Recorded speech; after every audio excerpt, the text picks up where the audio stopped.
kan lalpa du tak isu mingin chibai kan buk masa chewa zanina phulo khongai na lutak mai pathianin tu kol ko khan pavalai khoi tu te kaltlanga minan chantir hi kalom tak zetani ti kha masa in kan soidu ani ti chuan zanina hian tuikwal ko khan pavalai te mamo hi rampum pavalai te mamo he tho kha nia chuwang chuan rampum huap ril ru te kan han puani ti te kha amasa in kan soidu ani ti chuan thuma kan nei lokanga pathian thu kan ngai thlak ma in tui KPP koran pavalai Paul hi pathian din ani takzet ani achan chu pathianin malasom tlatani athang duang chak em adin na ala reilo ngai to in tum dua luang main ti hian alo dua chowa ko hran le nam kanin ti ta tu em kanin ti nei tu em aro pui ka ti ani hei kan se to chu kan se tlat ve a budget te po khoi ko hran pavalai po hen an tlin chho zel nin kan khia a chu wang chuan KTP kan ti te nu ho kan ti te a hian anep lova aro pui em pathianin pavalai Paul huai dan hi aro pui ka tia chu thumangin kan soidu ani ril ru le taksa a po puitling a chho turangai kan nia chuwang chuan thil ti mai lova kan kalpui chho zel te po apoi monga pavalai kan nialom tia a ho tak maya nung chho tur kha kan ni lawani ti te kan khria da poimo em KTP chum min kan ti ang khatiang ai khanin kanin da ne big chong tur ani lawani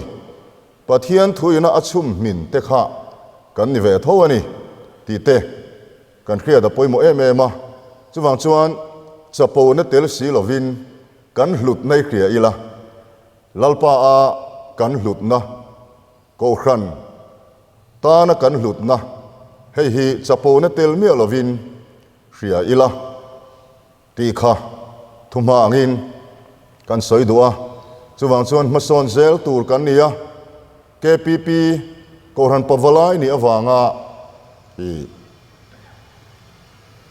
ho taka tal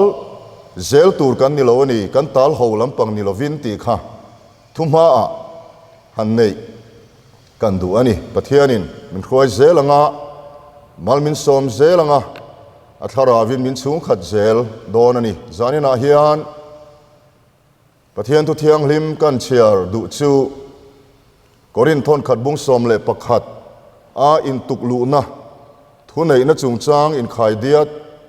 chhodan kha ania mun hiami kan ngai thlanga FSC bunga chang som pariat tharawa khatin omro ti khanin atop khar kan tum don ani pathian tu thiang lim ilo ngai thlang korin khwami te hne na tir ko por le khathon pakhat na bung som le pakhat chang thum amai ro chu mi pa to phot lu chu Krista ani mel chelu chu mi pa ani Krista lu chu pathian ani ti in khriat kadu ani FSC bunga chang som pariat tin wayan ruin om su chumia chuan in sum lo na om sia tharawa khatin om zog ro lalpan atu thiang lim atharin malmin som sakro se amen trong trai mu lalpa du tak lele van lalpa kan mangai ma che a min mangai tu kan than ma che a min lo thang to tu min mangai masaka wangin mangai ve che kan du a min than masaka wangin kan thang ve che a ilal ramtan iluan koro om tlat kan du ani pavalai te malmin soma wangin kan loma tu manga dua taka alo than lena i khuai na kan chana wangin kan lom em ani zanina hian kan mamo cho dik tak mai in min khai la tharang hun katin min pola akim lovin kan soile don ani ti kan khiani kim chang lo taka kan soi hi kim chang zo kin ngai thatu te hna nangin khiak min thi sakang che lalpai suwa mingin kan di le che amen ole zanina hian pa mo phurna pa ho mo phurna hei hi an thur chowanga a point te in kan chep ve a point ni point thum point li nga ruk sari velin ani anga pa mo phurna kan len chuwa theina tura tharawa kha apoi mo dan zia chu chu mangin thucha khar kan tum don ani ama saberin pavalai ten kan khria tur poi mo em mai chu hei hiani lalpa a Joshua le Davida te angin lalpa a in ti chakang u lalpa a Krista a zel keimani a chuan kan chak lo tin keimani a chuan kan lom reng thei lo lalpa chuan kan lom reng thei ani mi tam tak chuan kan lom reng thei lo lom fo ru ti mai lom kan lom reng thei lo wangin an ti thin ni mi khinga chuan kan lom reng thei lo ani adike maro chu kan pathian thuina soidana chuan nangmania lom reng ro ti lova Philippi bungli changlar takania nangmania chuan lom reng ro ti lova lalpa a chuan ati so kani keimania chuan kan lom reng thei lo kan kisela boruwa kan normal thatpa ngaya kan hate thluana kan dam that chuan kan loma kan be selo dan te kan ngai to na po om ngai lo har sat na te kan chunga alo thlen tak tak chuan mi khring lama chuan kan lom reng thei lo ani amaro chu lalpa azok chuan kan lom reng thei ani helai lom fo ro ti hi atong bulama chuan fo ani lo reng ani a english a po always ani a lom reng ro ti na ni khoya lalpa a ani tlat lalpa chuan a lom reng theya Krista a kan om lo apiang in kan lom lova tharawa kan om lo apiang in kan lom lowa tharawa kan om lo apiang in kan phunchiara kan chak lova kan rova tharawa kan om reng phot chuan lali suan keima om reng ro ti le galatia bunga chang som paruka tharawa om ro ti khai nang chia lali suwa thia lo thole nu khan nun na petu tharawa lo nia atia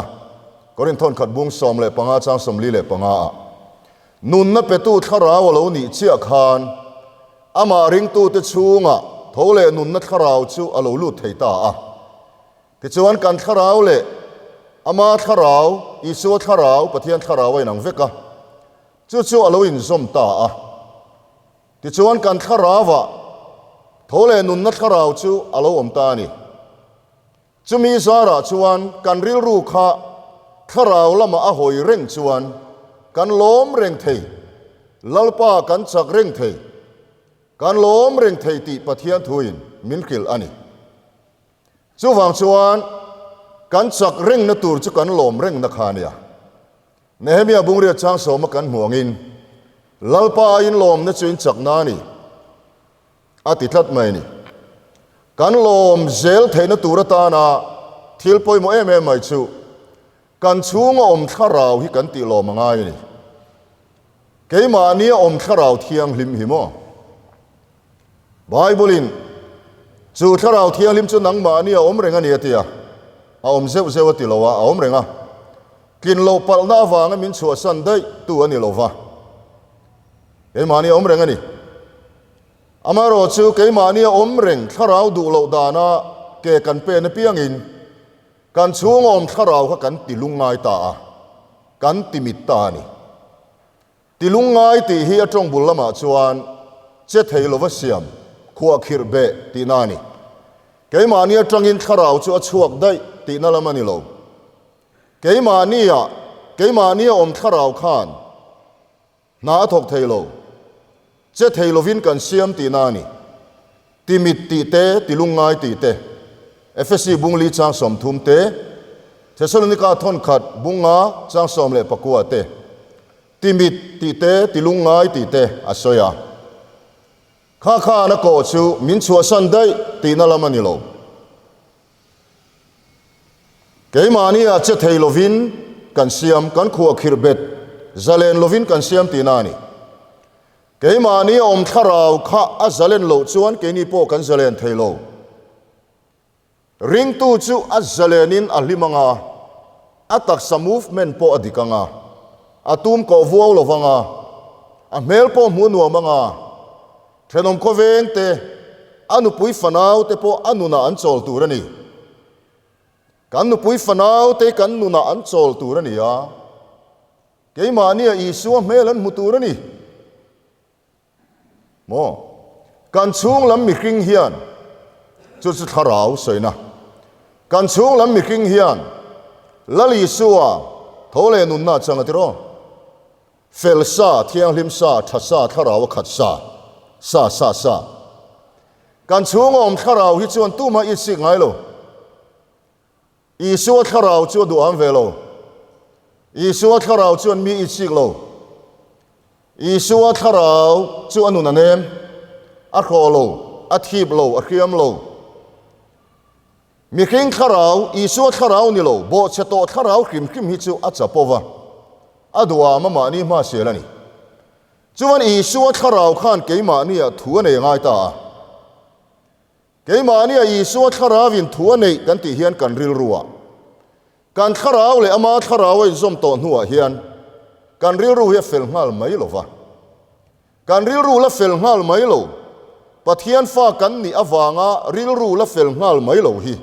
ti fel zel duani chuan kan chung lam mi ring hian a fel sa a thiang lim sa a thasa i suwa thara wa changa nima se chuta chuan a top lo kan pon lam mi ring hian kha a chang chuak ve turani hei pathian thu ani tlat Korinthon khat bung khat chang som thuma Krista chu kan tan fin na fel na thiang lim na siam sak kan ni ti kha kan chung lam mi ring ina Krista a chan na khania fel sa thiang lim sa thasa tharau khat sa kha chu fel sa thasa nun nem sa chu keima ni lo lang chuak tur ani wangin kan chung lam mi ring chau hian i suwa nun na kha chang tur ani lowa kan pon lam mi ring po hian a chang chuak tur ani tai chulaya chuan pavalai chau ani lo nu ho KTP kan rama Christian zong hian chu kan khiat fia angai ni olal isu ang turin lu ni na chu ama na changkum khwa ang chatuan thleng po in ke ni chu thei ani lo nima sela nun le mi zia a ero chuan ama an na konga thang lian turin kan chung lam mi king chau ni lo kan pon lam mi king po hi lalpa na thang telani he kan khiat awan poimo em pa kan ni na nga kan mo phur na chung kuwa kan hlen chua theinan chu poimo thlat kan pon lam mi king ina lali suwa nun na achan chua hi mo Krista kan ni chua pui na tura khan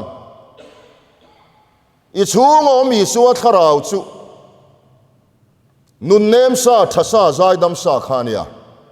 kha ipon lem mi king in achan chua lo chuan tlang chi pokhom khai ni thailo re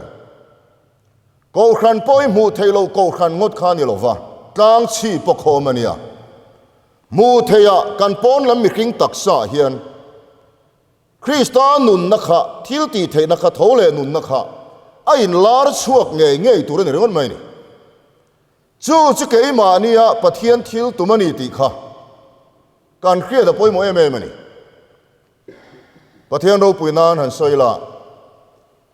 kanin nei lim hian kan pui hi han vin vete han rik ve de luk ta ka chinga siam tharna fam kim ka changri bik lo tuna ka chang kima ka machuara ka min kim chu ka tilowa a khong ena zara lalpa hi ka chak ve ema ti he lalpan min siam thar zela voinia chuan lali suwa I ang tepo ka chen puite ngei te poin min ti chho ve ani kan soi du chu kha kan zawaya kan chan the ani pola chan tur chaw ani lo mi big te chan tur ani lo pathian fa te zong chan tura lalpa ti ani tlat mai ni chuwang chuan Thessalonica thon khat bunga chang som hi le pathuma remna pathian ngei chon in pumin ti thiang lim cheu ro se in kharau in riru in taksa ati khan polan kan chan theilo amadu tu sam satli asoi ni lova ko ran ho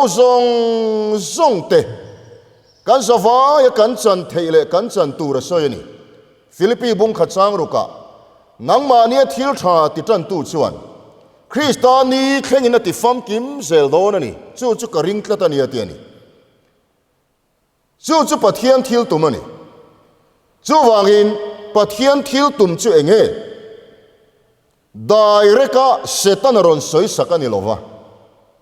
keimani ko khan ho kal tlang setan hi soi sakatum pathianin nangle ke kal tlang setan chu chin le soi sak ani theina tur chuan pathian thu nei na keng ko tu kan ni nga ya a thu nei na keng ko tu ni tur chuan pathian thui nom ro ti kha kan zo mangai te thlat maya lalpa I thuin len te ka de nge ti tu kan ni kha ngai te thlat mai ni man sana ka tong trai ya lalpa tharawin min tong trai ti ra ka ti maya speaker ro pui tak ni hi ka tum lo kheu mor tiat pon ka tum lo I thuin len te ka de nge chu ka duani ka tia pathian po hi chu te kan tong trai chuan alom ti hi pathian tharau ka tharau hian na khe theini ka testimony an solokila speaker ro pui tak sermon nga berpol pathian thu po khe berpol ni hi ka tum ve ngar ni ya lalpan min han chin ral meu chuani ti mayang karal fam ki me chu ka tilo speaker ro pui tak ni hi ka thalel lo a thuwa len den chau hi ka lo du ve ta chuwai lalpa I thuang zel ni ro se kan ti huna pianga pathian ram chu ke ma ni lo thlenga kan nu pui te akang ka yanga kan fa te akang kai don ani hei hi ataka chang tu kan ni zai ra hian awan poimo te lu len chuwangin nun le mi zia a Krista an na konga thang lian tur kan ni a chu than len na tak chu ke ma ni a alo om chuan kan ril ruin thiam lo min chan tir lova lalpa a kan huai thin ani chu vain lalpa a kan huai na tur le lalpan thu nei na min pek toy kan man chua kan apply chua ngam na turin pathian thu oi van ngai em sim ngai zong sim hi vangai em sual puan te poi mo sin kim chang lu tu ka kan sual na puan dap hi mo ka sual zong min ngai dam ro tiliam puat lovin zona le ka ton pakhat na bung khat chang riat chang kwa kan huangin kan sual te kan puan chuan kan fello na ngai dam turin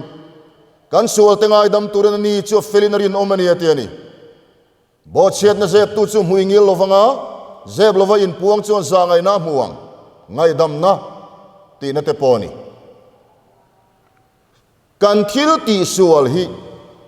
voile khata rual kan ti puk ani lowa amal te kan ti ani wangin kim chang taka sual puan hi apoi mo lutuk pathian ma mi te ip chuai na tur khachu mi zinga puan ngai lo dani davida point lalpa ma puang mai ni khatiang kha omani chuwang chuan inu pui ni lo nu pui inei ma ibial nu masa to te po kha iril ro ron lut veng thei ni khang ngai tua na bol lo te po khai nei thei ni khang zong kheng khan sual puan chip chiar hi poi mo sin chip chiar takin zeb then le zak kep then om lova thin lung chialal pa ma isuali puan phot chuan pathian ngai dam na fam ki mi chang do ni zara hian chu apoimo lutuk arampum ang po kan sual na hi keima hian lalpa ilal ram ron thentira bultan ro ka sual ani tia zeb lova lalpan sual machon ang chiam machona lalpan sual aten le ahuat ang chia hove a thin lung ke somalalpa ma kanin puan kanin ngai tlom chuan min ti damang kan rama ti damang kan chung kwa ti damang nama ti damang in ngai tlom trong trai atiani chuan pathian ma hian za takin lalpa ma kan thing thi turania puan liam puat turani lowa khun khan takin poi ti takin lung chia in kan puang turania chuta chuan pathian ngai dam na kan chang thin ani chu ngai dam na chu kan chan chuan kan chung lama po muan na lo thlenga dam na ki ma lo thlenga kan chung lo dam chuan kan rilru le kan tak sa po lo dam ve thin ani chu zaina hian kan van ma mo tak em ona du tak teu lalpa thunai na kengko tu tur kan ni ti hi khiang wo chapo na tel mia lovin lalpa kan hlut nai khe tharang u eden huana ki lokang o bok vaga kal zong chunga thui nei tirang u te ni kha bok vaga kala hian ruling setana entira khomol kai kuang in kharau so le ram huai entira ni chu lukaziak bung som cha som pakua pokan huani zirtir ta na rule khomol kai kuang chunga thunei na pe ni fedika ten ti dam nan ron beya fakte ten antia ani ne na chaw pe le ne kan vai ne na lalpan min pevek pek bi ka nei lo min pevek ma ni in pui thiam chopin ma ni le ma ni po kan in audam theivek hei kan khria chen poimo in trong trai pui ka soi sel lo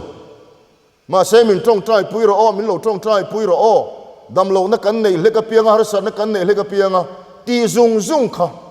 kan ma so na dal tu ni in trong trai pui ka soi sel lo ma ni nge in lalpan thu nei na min pek to chu mangin avuak na vola ti dam kan ni na te mal som na kan ta na lalpan min pek te rin na in kan ho tlat thei ni ti hi zana hian kan khiat apoi mo asin lalpan thunei na min pek theu hi mang chuak ang wo kan chung koi mangang u kan fa te mangang u karil rutin na deuh tun la hian kan soi te ang pathian thukil tu tam tak ten social activist so ang maya thu kan soi ta hi apoi ka ti lali suale azir tir te kha social activist an nilo pathian lal ram puang tu ni lali suwa khan zakai lebrung mang atiem mitenom pa atiem pathian lal ram pathian thua soya zakaya ngera thil ti theinai na thoka asim mai ni kha kha thil ti thei na zo kha mang chuak tur kan ni line rong bol tu ten social activist so tu ngani kha samvar vek kha ruat felanu mi kha o an ni na om tu lai hey David Silo te po an lar via vin ka ria engamonia thilan sia ka social activist so hian omani kan soi selo an nani pathian mi te hian social activist so angin mi sual na apiang mi kin lo na apiang soi ve mia tur ko kan ni lo ma se thin lung lai nat na nen thu thung luya zol nei ho anga kharau lai nat na le mangai na atanga mi te sual na le thiam lo na kia tir chu ome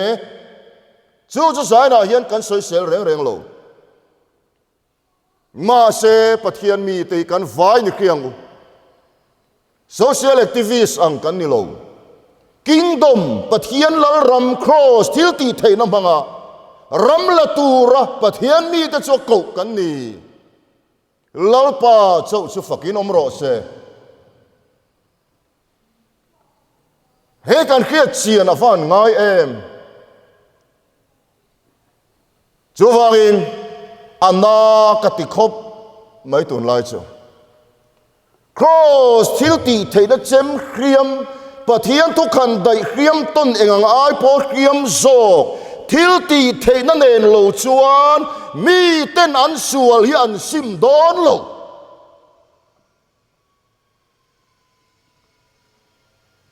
thil ti thei na ne na rong kan bola hey pulpit langa va awa oti puama va ti vel kher khani lo a soi tura ko na dong te kan oma ko na dong te chuan tien kan au zelanga aro pui ber big poni chuang lo mani in chunga Christian chung ko dik takabul chan turin tuna hian pavalai te min kova zam re su ke ti pichum min kan velova katlai to tisu atlai lo lalpa lami hoya ne na in tuklu chuan ipa ipu te atanga tha tu te atanga family car santi hemi thil dik lo omani pon isua thisen mangin chuchat ro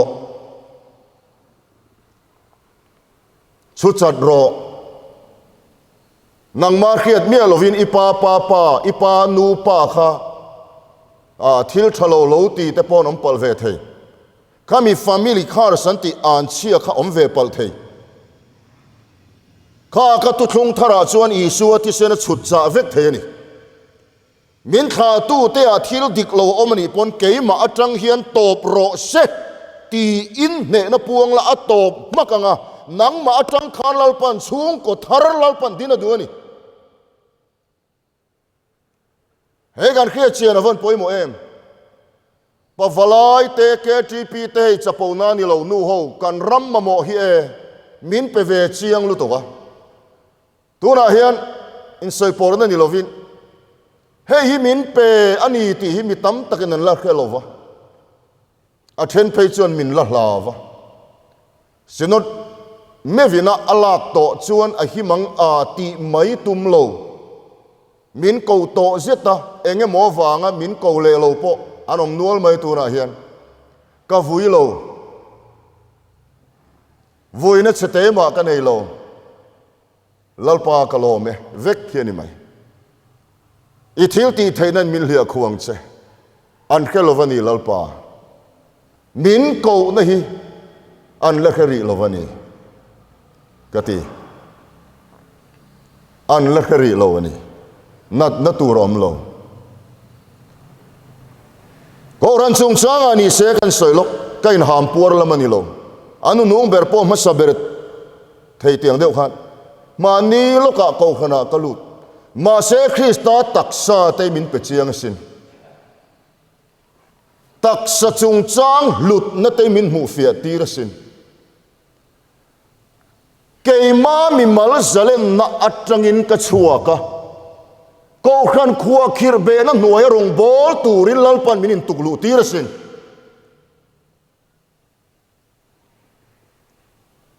kan rama hian kan sare lok ka thian then khat rong bol tu tam tak po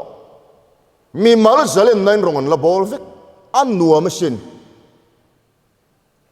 ministry anga rong bol tam tak po an nuwa machine mi mal zalen nain rongon la bol sin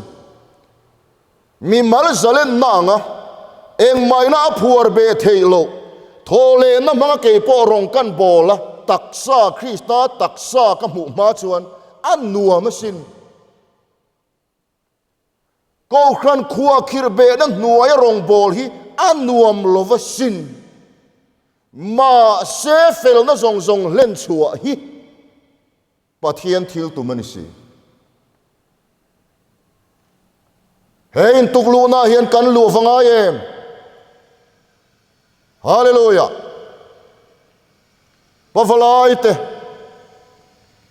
hemi fui tur cheu hian katling tok chu katilo ma selal pan klinga min ruat achan chu keima nge hi in tuklu na fam kima ka lu awangin in tulu turin ka fui du cheu ani zara hian krista taksa min hutira krista taksa a lalpan minan khuai lu ta a sinot ta iti mayang ko randang hi krista taksa an nilo katilo keima ni bi ka kan soi mayanga taksa min hutira Christian ni na le apeng ni na hi kan rama mi tam takin kan thler thiam lo Christian ti le apeng hi kan thler thiam lo zanina cross thu cha soi ka tum lo na a toy te kan soi lok teang hey dor puya cross a crusade an nei me ka soi ve acha gom ka ti toy te kan soi lok teang cross hian Christiana min siam tiro a toy theyang berin cross hian Christiana min siam tiro chu mai chu ni lo cross hian Christiana min siam ringo thia thil tu mani lo wa taksa a apeng te a Krista taksa amin khuai lui a thil tu mani bokani cross ti sen na thoi na Christiana min siam na ringot thimi tam takin an mu wangin taksa an mu tel lo wangin mi hi an chapo thin ani mi mal zalen na nga ke ka pen lai chuan ke po ka chapo ani ka chapo ti chu kan khe thin lovani taksa kan mu vele peng poimo lo zok angalang minep te angalang po an hlut zia an ropui zia kan mu fi ata a ropui big le fel big le thabi ka in ngai na zong la ka tangin Krista taksa min mu fi chuan lalpare san chuak thin ani chuwang so zara hian ko khan pawalai ten Krista taksa hi fia taka kan mu le zual kha ka duwa toy te in taksa chungchang kan soi duani apa ni na taksa chungchanga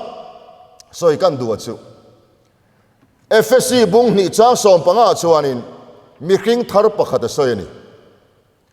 khovela hian mi king thar pakhat chiom lo cherang se mi king thar pakhat ati kha kan zo tanga pum khadati FSC bung ni chang som panga mi king thar pakhat ati khamo ko khanania lalpan he khovela he leilunga hian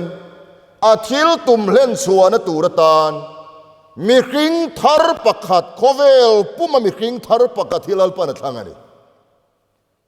tak sa chungchang soi vaka chak amamaro chuti khan afia tura ngaila zana hian a point te khan soi ve kan du wangin ti chuan una du takteu tak sa khuwa khir be na nuai rong bol hi phuro limro in ngeila in mangaila ti thatho na kan chan theina turin in fui tonila kan phurna emotion zui ringot lovin tharau thiang lim ti thatho na chang turin in fui ton so vila Joshua te Davida te angin lalpa chuan in ti chakila in ngai upalovang u kha samvar vek to te po kan oma zaina hian puzonat nin kan khre ahla hian kam ithi fi avak lova samvar vek to te po kan om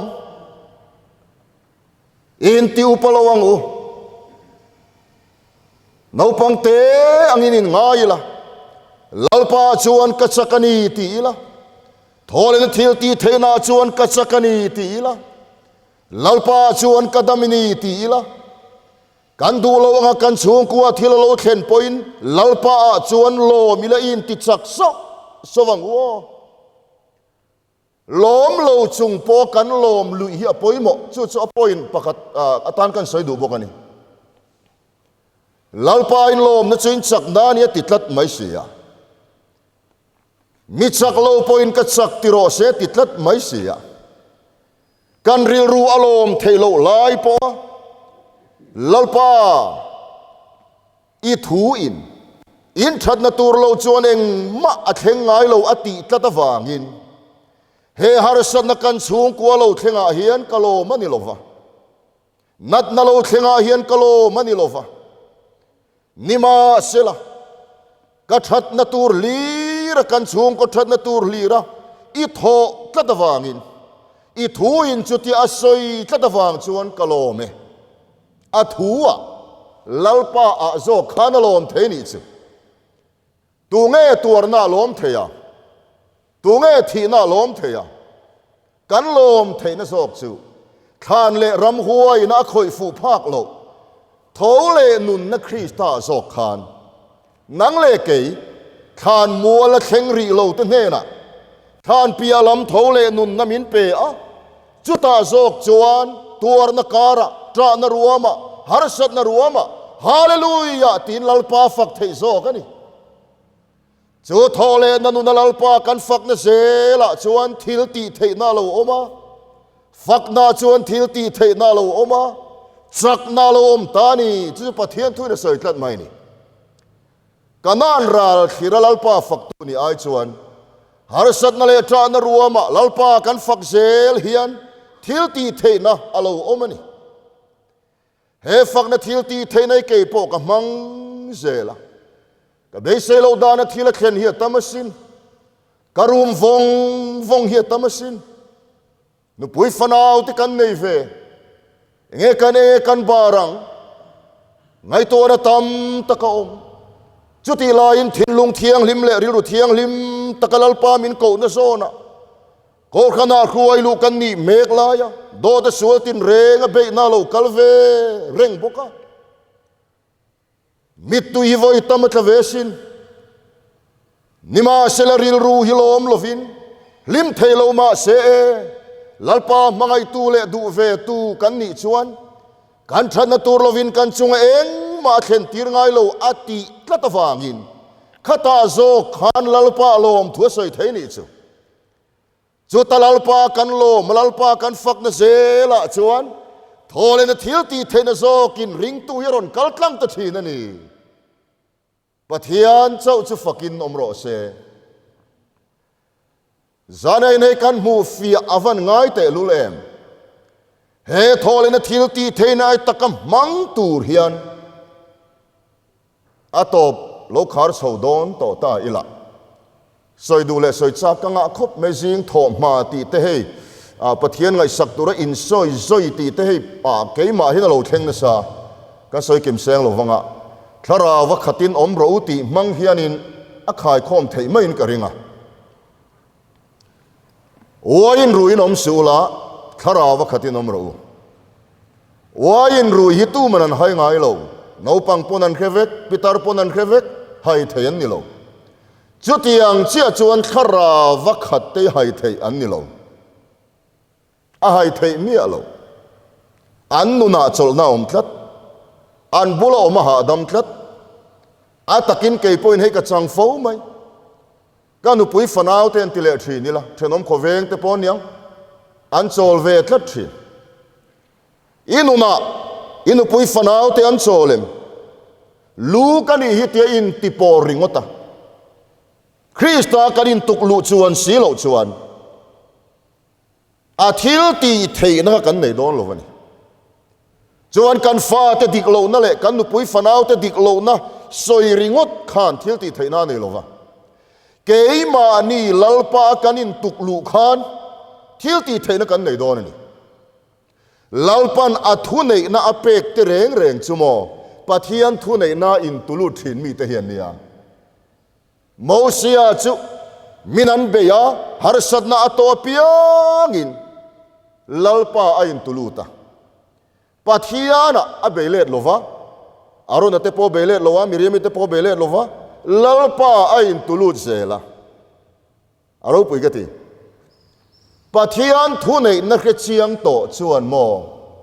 ma nin thu nei an tum ve to lo thu nei i tum chuan pathian thu nei na ila chiang lovani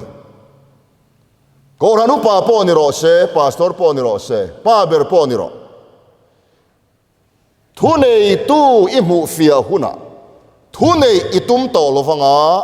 pathian thu nei na nuaya thu nuai i rol zo kanga pathian thu nei na nuaya thu nuai rola in tuklu vele pathianin thu nei na peng chenga thil ti theina pe don che ni hallelujah chuwangin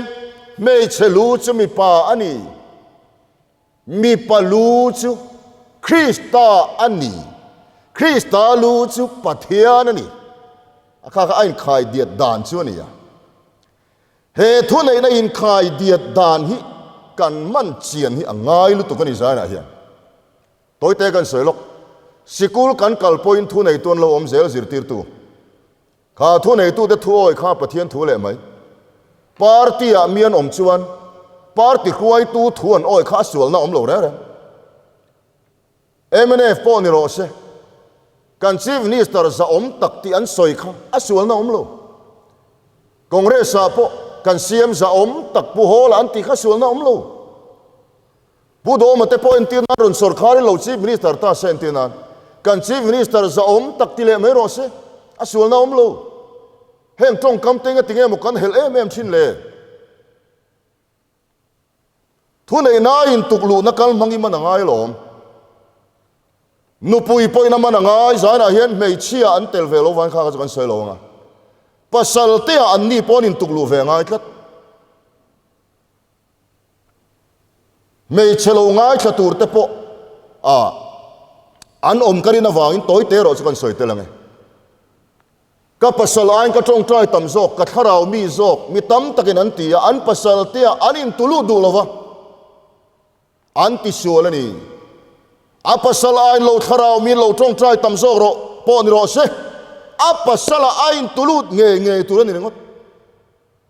cho te ni lo chuan pathian thua lo oilo nang le ke po pa ber kan ni na pathian thui na kan chan vo kan ni na kha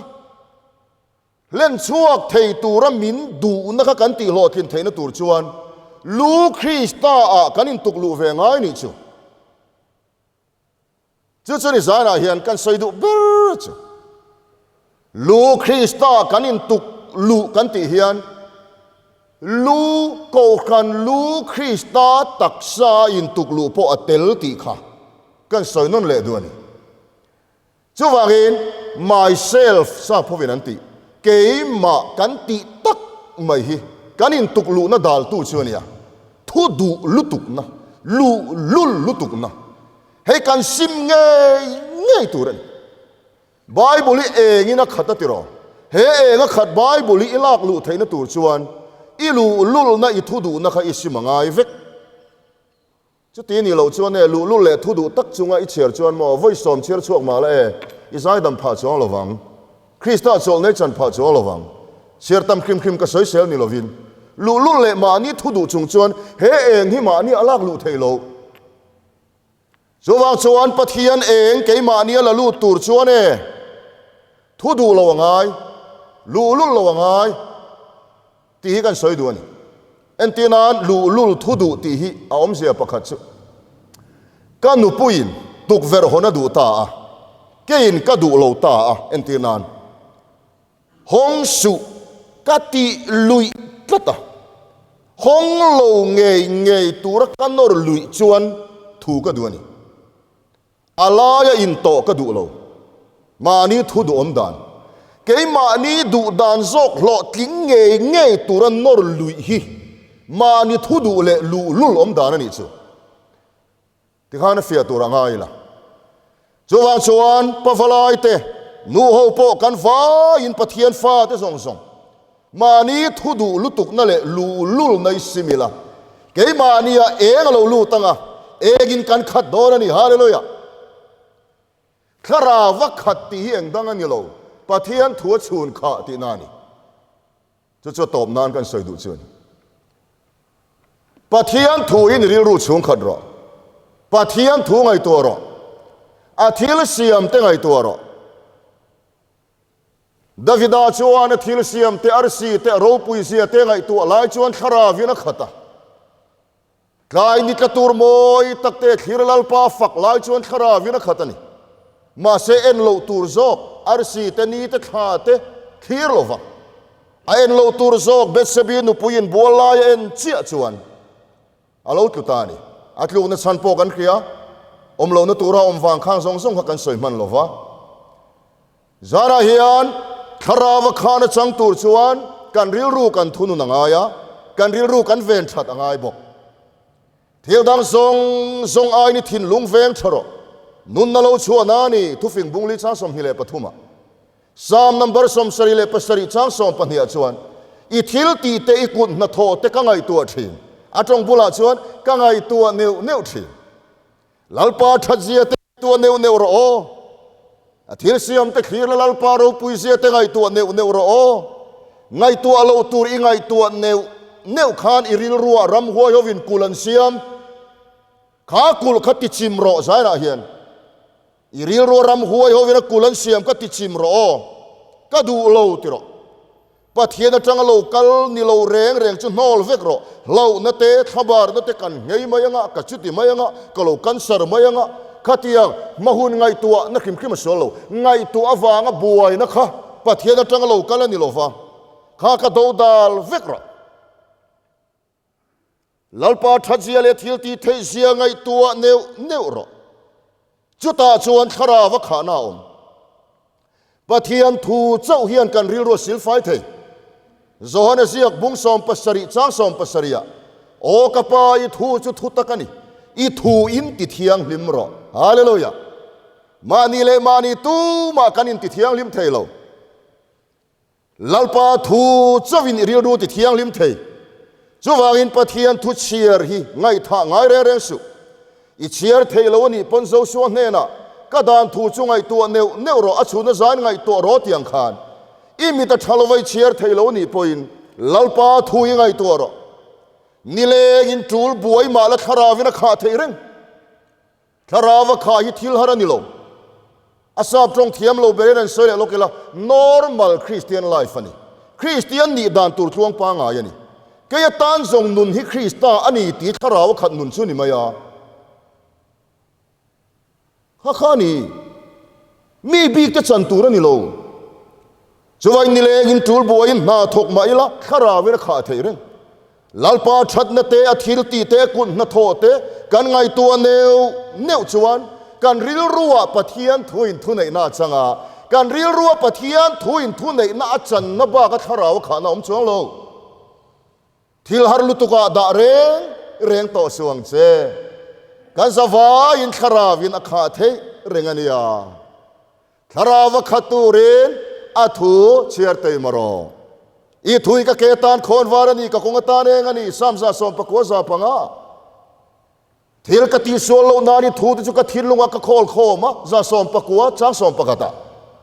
chuwan pathian thuin kan ril ru ti thiang lim thei fani na kan chang to tu na hian kan vain kharau thiang lim kan nei kharau thiang lim in kan ril ru nei le ta du chuta chia chuan Christian chung ko dik tak dinin pathian ram malo theng thei don ani chuwangin I ril ru chu pathian thuin chung khat la ngai tua lo tur I ngai tua piang in I ngai kha do dal la